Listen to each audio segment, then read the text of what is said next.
While you're coming up, in prior years you would have received a different question, but due to the budgetary constraints with the status quo budget, if you can provide what that entails as it relates to the operations of your department, and just for the viewing audience, if you can provide a brief synopsis of the services that you provide for the city.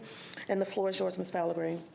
Great. Thank you very much, Chair Vercher. I appreciate the opportunity today, and I want to start by thanking two of my commission members, our chair, Phyllis Hildreth, and Dr. Marissa Richmond, who is also on our executive board with the commission. I really appreciate them joining today in support of our budget conversation. With regard to the status quo budget, I believe that our quality services and programming will be able to continue at pace with a status quo budget. So the Metro Human Relations Commission has a very broad mission. Our mission is to protect and promote the safety, dignity, health, welfare, and well-being of all people in Davidson County. And we do this through a number of mechanisms. We do some research and evidence-based policy recommendations. We provide technical support to other Metro departments and to community partners by way of trainings and workshops. We also lead and partner on programs and events that encourage better relations here in Nashville. This year, our office, we facilitated or led dozens of trainings and workshops related to diversity, inclusion, equity, Title VI compliance, and conflict management, both for, again, Metro departments and some community partners. We co-sponsored or helped plan many well-attended events and programs serving over 100,000 Nashvillians. We supported several members here in this chamber this year in drafting resolutions and other legislation within our mission. We have committed half of our regularly scheduled monthly meetings to an educational program this year called We Serve the City, charting our course for education and advocacy. Each of these educational meetings focuses on a governmental body or a governmental function with the intent of educating commissioners, commission staff, as well as the general public. After completing and issuing Metro's first language access study and report last fiscal year, we are now drafting the first Metro-wide language access plan and toolkit, which we intend to roll out Metro-wide within the next year. And I do want to clarify that both our report, our study and report, and both our plan is related to provision of services for linguistic minorities, sort of writ large, right? So we're speaking to both our obligations under Title VI for constituents who have limited English proficiency, but also our obligations under the ADA for constituents who are deaf and hard of hearing. We are co-producing a 3-part series of researched educational booklets related to barriers to affordable housing. We hope that, that these are going to be resources that will be useful to you in engaging your own constituents. If you have not received a copy, I'd be happy to give you a hard copy and also be able to point to the place online where you can download that and share with constituents. Our office is building an internship program to help expand the scope and support the research that, that our office has undertaken, and also to be able to provide some real-world experience for civic-minded student researchers.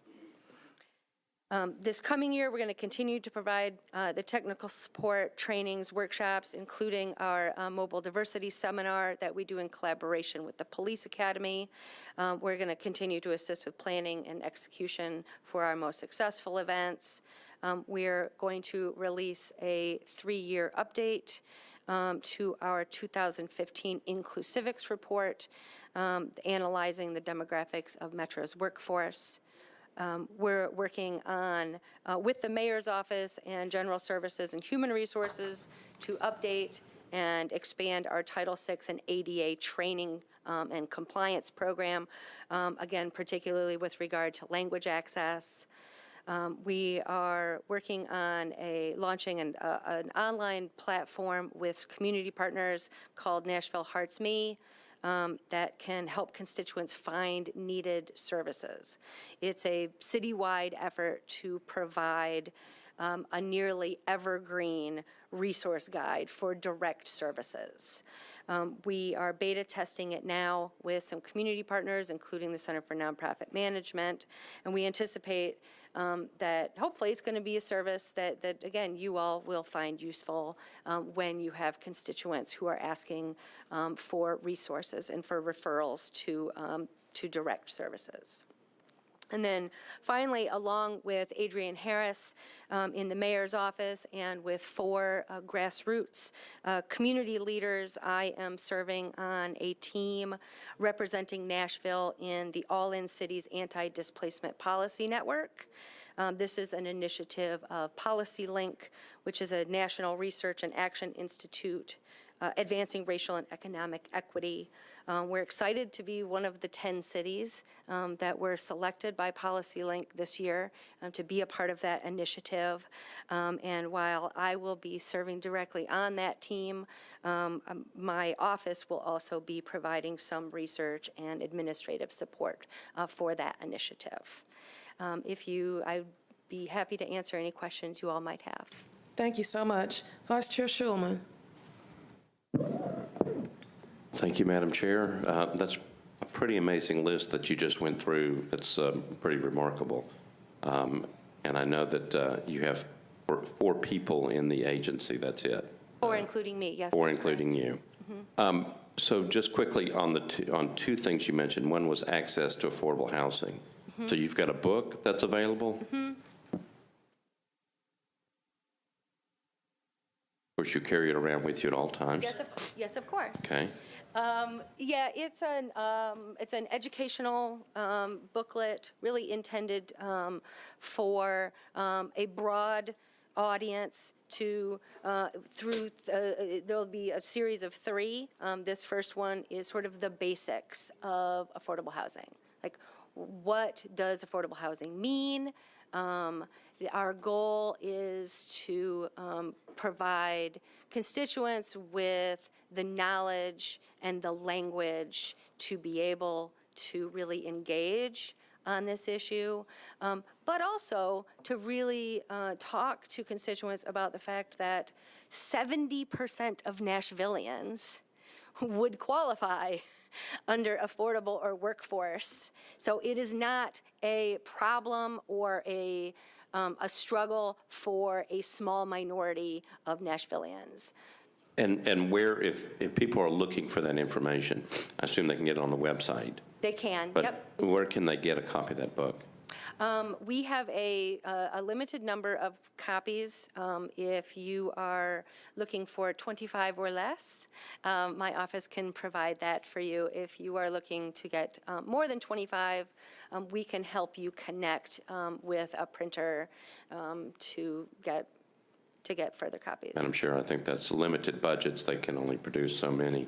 Only 25. And, yeah, and then the only other question is this thing that you're working on in terms of a resource guide for people. That sounds very interesting. If you don't mind, I won't take time tonight, but if you could just kind of keep us in the loop, that sounds very, very good. So thank you. Thank you so much, Vice Chair. Council Lady Henderson.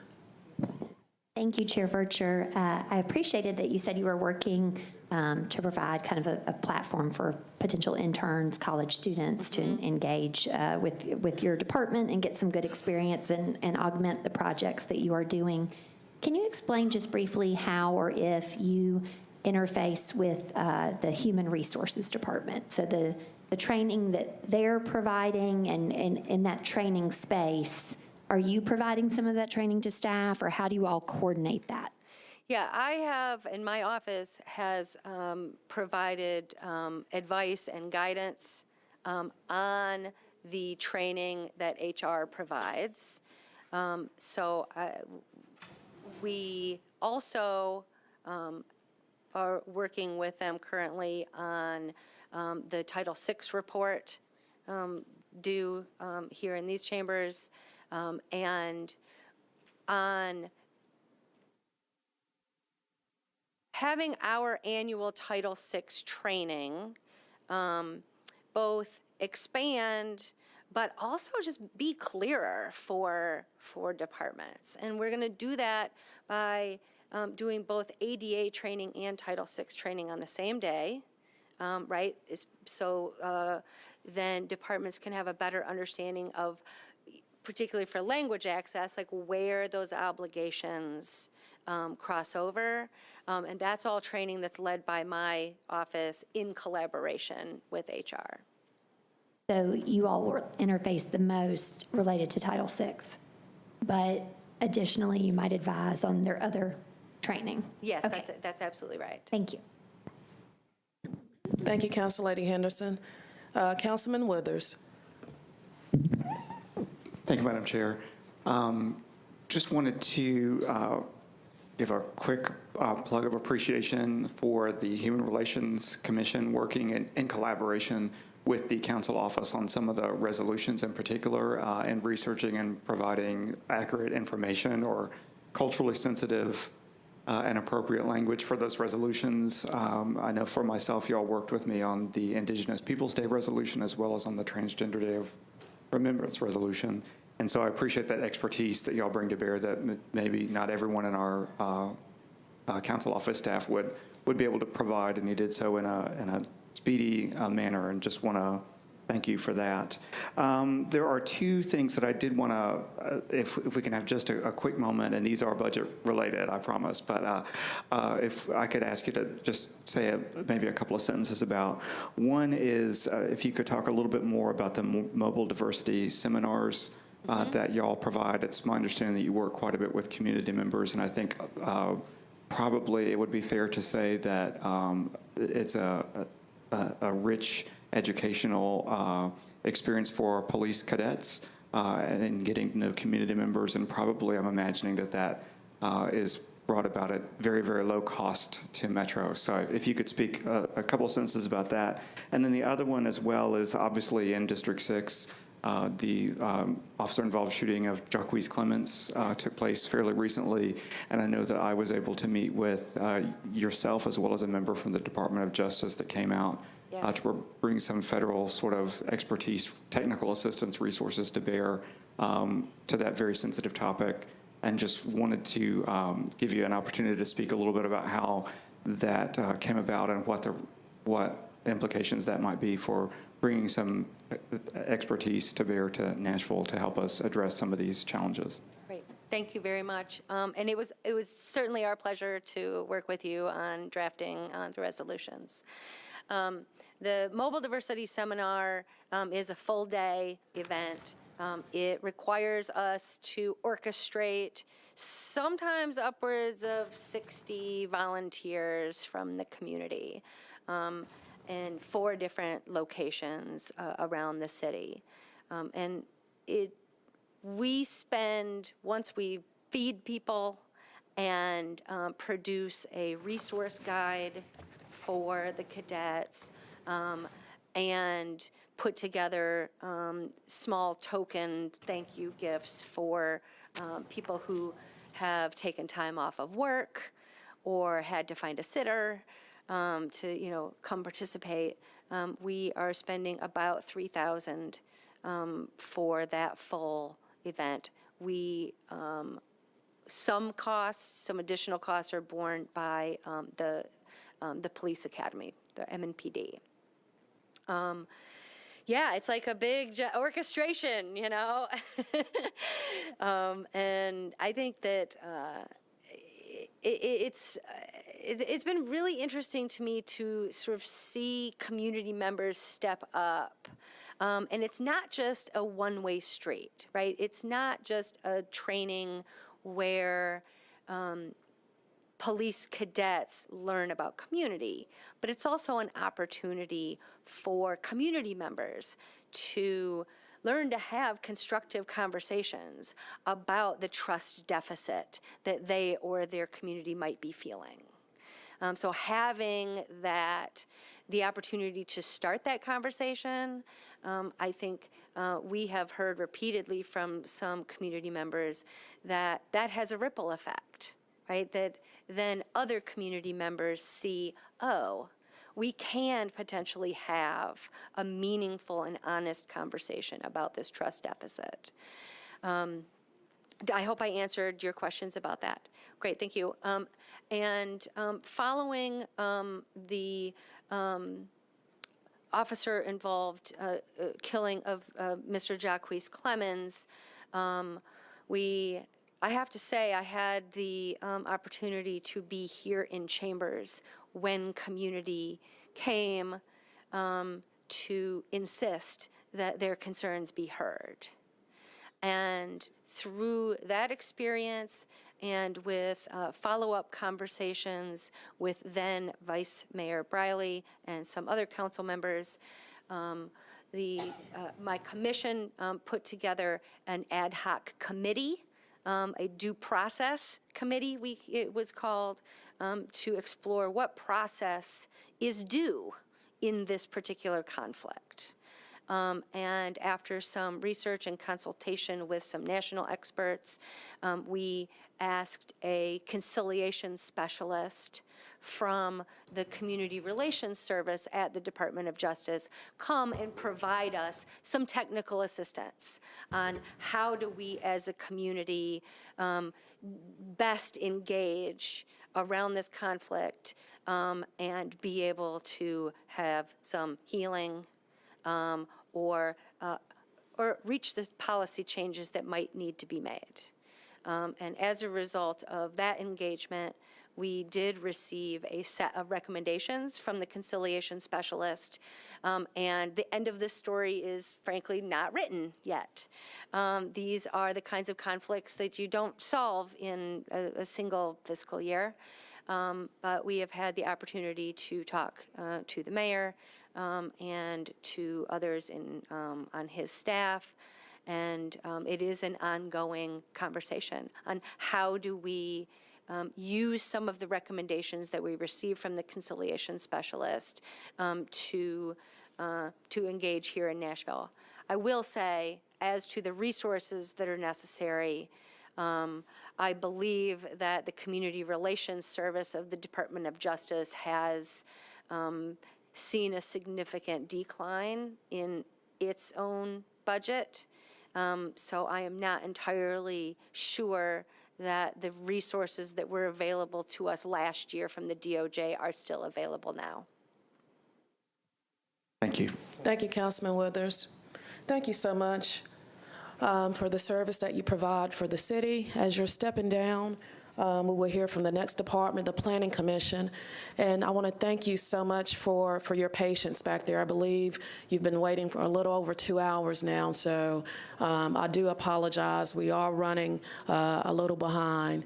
I want to take this opportunity to also to remind council members, let's just be considerate of our department heads and of our colleagues as it relates to questions.